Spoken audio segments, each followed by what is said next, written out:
Hola, buenos días o buenas noches, según corresponda. Yo soy Horacio Pérez y os doy la bienvenida al podcast Investigando la Investigación, el podcast donde hablaremos sobre temáticas muy relevantes dentro del mundo de la investigación, como en qué temas actuales y de impacto se está investigando en todo el mundo, cómo llevan a cabo su investigación los investigadores y cómo es su vida y día a día, qué les motiva a investigar y qué problemas encuentran y resuelven para poder seguir adelante. Y además nos centraremos no solo en la investigación académica, sino también en la transferencia tecnológica y en cómo se realiza la investigación en las empresas.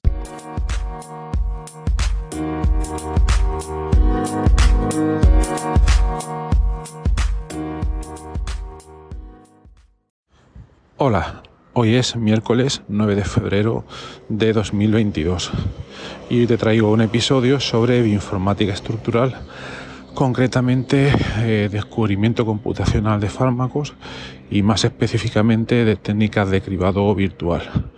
Bueno, los que seguís el podcast ya sabéis que aquí ya he comentado varios episodios previos sobre este tema del cribado virtual. Pero para los que no lo sepan, lo que se podría decir básicamente es que las técnicas de cribado virtual son unas técnicas que permiten cribar, de ahí el nombre, cribar una gran librería de compuestos que puede tener miles, decenas de miles, cientos de miles, millones en los últimos papers, para lograr obtener un posible candidato a fármaco o de manera más modesta a inhibidor frente a una proteína diana. Bien, pero cuidado. Esta ha sido la definición que se ha utilizado durante muchísimo tiempo para referirse a técnicas de cribado virtual relacionadas con las interacciones proteína-ligando. Desde 5 años hacia atrás, todas las menciones de cribado virtual iban siempre hacia sistemas biológicos, pero cuidado, porque a día de hoy todo esto se está ampliando muchísimo y a día de hoy las técnicas de cribado virtual están asociadas a exploración de datos, básicamente, o de una manera más concreta, no tenemos por qué estar ceñidos a problemas biológicos, sino que también pueden servir estas técnicas para cribar esa grande librería de compuestos, pero con otras aplicaciones como puedan ser baterías, células solares y muchas otras cosas. Pero bueno, eso ya lo comentaremos en otro episodio. A lo que vamos hoy es a ver cómo podemos mejorar nuestras técnicas de cribado virtual, que bueno, por ilustrar un poco el ejemplo de hoy, vamos a seguir con la aplicación a los contextos proteína-ligando, en el contexto del descubrimiento de fármacos, por ejemplo, aunque no tendría por qué ser ahí. También tenemos agroquímicos, nutracéuticos, cosmecéuticos, etcétera. Pero vamos a irnos al tema de interacciones proteína-ligando en el contexto de fármacos. Y entonces, bueno, para los que no lo saben, y como decíamos antes, estas técnicas computacionales lo que permiten es predecir qué compuestos de esa librería podrían tener una alta afinidad frente a una proteína diana determinada, con el objetivo de regular su actividad biológica, y si queremos ese nuestro objetivo, pues inhibirla principalmente, aunque pueden haber muchas otras posibilidades. No tenemos por qué ceñirnos a esa únicamente, pueden haber muchas otras, ¿vale? Pero vamos a suponer que nuestra intención es inhibirla, ¿vale? Entonces, uno hace, mediante estas técnicas de cribado virtual, predice, vamos a suponer que procesa 100.000 compuestos y mediante técnicas como puedan ser, por ejemplo, el acoplamiento molecular o docking molecular, que lo que hace es predecir 100 compuestos que son los que mayor interacción predice nuestro método que pueden interaccionar con esa proteína. Normalmente la gente aquí, los investigadores, terminan esta parte del proceso, pero cuidado, porque todavía se pueden hacer muchísimas cosas. Mucho cuidado. Este sería, digamos, el final del proceso clásico. Pero tenemos que intentar aprovecharnos, intentar ver si podemos obtener algo más, si podemos obtener algún indicio relacionado de la posible utilidad de este compuesto en este contexto.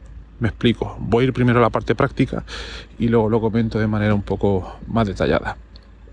Vamos a suponer eso, que hemos seleccionado 10 compuestos top y son moléculas. Quizás estamos procesando una librería para reposicionamiento y son moléculas de las que incluso podríamos decir que tienen pues ese nombre propio. Vamos a suponer paracetamol, etcétera. Son moléculas pues que ya se conocen cierto contexto, o otras moléculas de nombre propio pero que son, digamos, más específicas para otros contextos más concretos y que no se conocen tanto. Entonces la pregunta sería, ¿podemos obtener alguna información útil además de la que nos proporciona nuestro cálculo de cribado virtual? Pues la respuesta sería intentar contrastar con otras fuentes de información relacionadas la posible utilidad de esa molécula pues en ese contexto. En la práctica esto se llevaría a cabo de la siguiente manera. Nosotros nos podemos ir a un buscador de artículos, como pueda ser, por ejemplo, PubMed, Scopus, Easy Web of Science o Google Scholar, y lo que vamos a hacer ahí es coger, imaginaos que estáis intentando obtener nuevos inhibidores para la proteína diana por la lipasa gástrica. Podría ser uno de los casos. Y que os sale un compuesto que antes no conocéis, que puede ser, por ejemplo, pues la aspirina. Vamos a suponer, esto es totalmente un ejemplo que me estoy inventando ahora mismo. Entonces lo que haríais es ir al buscador de artículos y pondríais aspirina más lipasa gástrica. Hacéis la búsqueda y ahí podrían pasar dos cosas extremas. Una, que no se obtuviera ningún resultado. Otra extrema, nos vamos a otro puesto, que obtuviéramos 1000 resultados bibliográficos, por ejemplo, con títulos donde se observa una clara relación entre el nombre de ese compuesto y la proteína con la que estábamos trabajando, con la lipasa gástrica. ¿Qué podría querer decir esto? Pues ahí hay una señal muy fuerte. En este último caso, sería bastante probable que ya se conocía la actividad de ese compuesto en el contexto de la lipasa gástrica. ¿Es esto un resultado positivo o negativo? Pues depende de cómo se mire. Se podría ver como un resultado positivo en el sentido de que hemos encontrado algo que ya se conocía, lo cual se puede ver como un control ciego de nuestro método, o en otras palabras, que nuestro método parece que está funcionando bien, porque ha encontrado de manera eficiente un compuesto que ya se conocía como activo para esa proteína diana. Entonces ese resultado lo podríamos tomar como positivo. Nuestro método parece que está funcionando bien. No sería tan positivo, depende cómo lo mire uno, si pensamos que ese compuesto que era tan prometedor ya se conoce, entonces no estamos inventando nada nuevo. Pero bueno, esto sería un mal menor, porque podríamos seguir con los siguientes compuestos que tenemos en la lista y realizar el mismo análisis. Bien, vámonos al otro extremo que hemos comentado antes. No hay ningún resultado bibliográfico. ¿Es esto algo bueno o algo malo?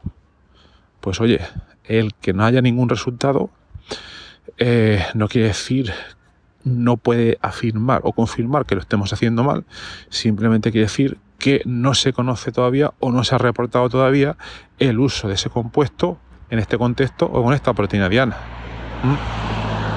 Entonces eso podría tener la ventaja en el sentido de que si queremos patentar nuevas moléculas en ese contexto, parece que vamos a estar libres para hacerlo, parece que no vamos a tener ningún problema y que ahí podemos seguir adelante. Quizás pueda ser porque es un campo todavía no explorado y con un espacio de muchas posibles moléculas todavía por descubrir.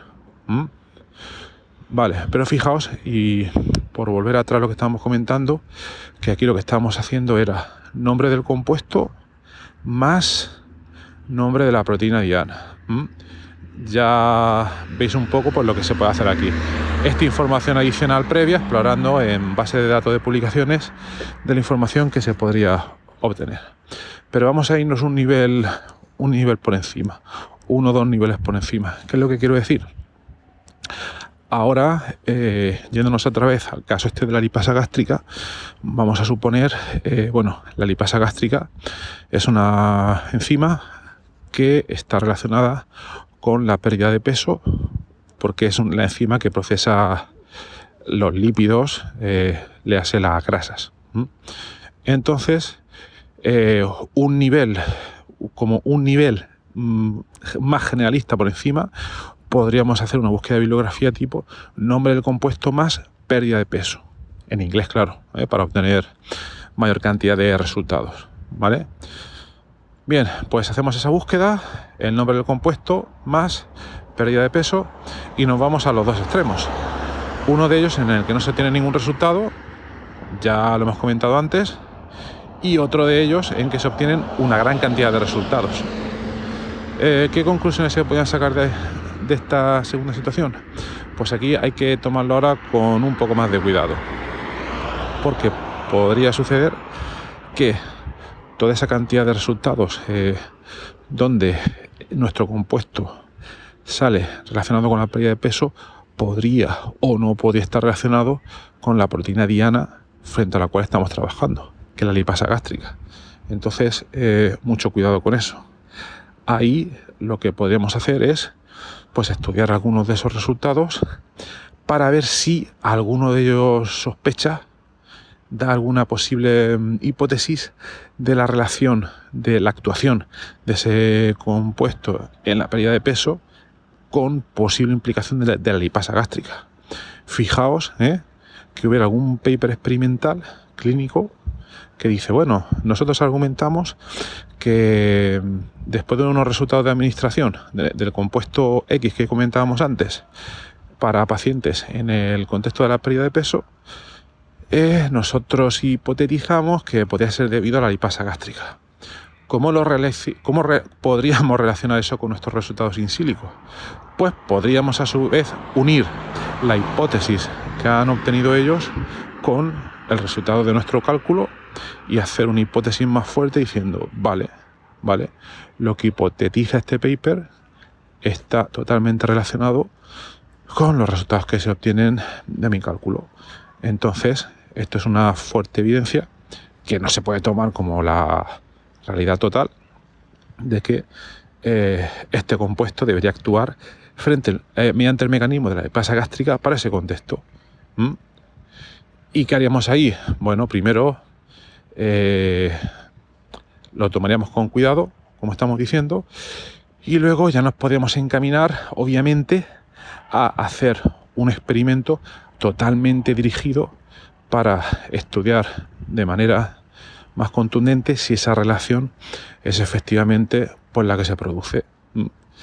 Y entonces ahí tendríamos pues una vía clara para poder manifestar pues ese resultado, esa relación que se está produciendo entre nuestro compuesto del cálculo y el obtenido mediante la hipótesis de estos investigadores más clínicos. Pues fijaos, como si nosotros hubiéramos hecho solo el cálculo y nos hubiéramos quedado ahí, que es lo que hace la mayoría de la gente en este campo, y no hubiéramos hecho este estudio bibliográfico posterior, toda la cantidad de posibles consecuencias o información que hubiésemos perdido. Por tanto, bueno, yo creo que se coge la idea un poco del potencial de esta técnica y, bueno, también tiene sus pequeños problemas, porque hemos estado comentando compuestos que tienen nombre, ¿vale? Pero muchas veces puede ser un compuesto que no tenga nombre propio, entre comillas, que tenga un nombre sistemático muy largo, y que entonces pues no se pueda poner su nombre ahí en Google, etcétera. Pero bueno, esto tiene a veces su solución, ya que algunos buscadores de artículos lo que te permiten es buscar o la estructura completa del compuesto o su scaffold, su esqueleto, si queréis verlo así, al escanear toda la base de datos de paper existente que hay. Algunos permiten hacerlo eso, como por ejemplo SafeFinder, ¿vale? Entonces eso podría dar ahí bastante juego. Entonces, bueno, no me quiero extender más, quería solo introducir introducir esta idea.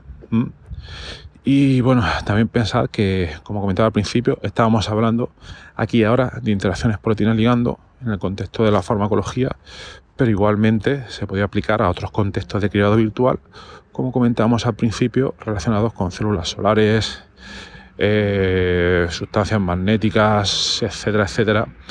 Una gran cantidad de técnicas de criado virtual que estoy bastante seguro de que vamos a ver tanto nacer como crecer en los próximos años, no solo por un cambio de mentalidad de aplicarlas a todos esos contextos, sino por el gran potencial que están empezando a dar todas las técnicas de Machine Learning en estos contextos. Pero bueno, esto será para otro episodio. Pues nada, espero que os resulte interesante, que lo practiquéis, ¿vale? Si tenéis dudas o queréis discutir, comentar, ya sabéis que mediante Discord, que está en la nota del programa, o mi correo o lo que sea, pues podemos comentarlo y hacer cosas muy interesantes. Que tengáis un buen día y hasta luego. Este podcast está patrocinado por Auphonic.com. Es un servicio cloud que te permite de manera muy fácil limpiar, nivelar y aumentar el volumen de tu sonido, ese sonido que probablemente has grabado con el móvil en la calle o en directo, en una entrevista, y que luego quieres dejar de la mejor manera posible y con el menor esfuerzo. Cuando te registras en su web, obtienes 2 horas gratis de proceso.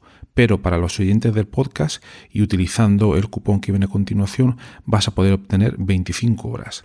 Para ello, debes dirigirte a la siguiente dirección: auphonic.com/OFFER/Horacio con H y con C.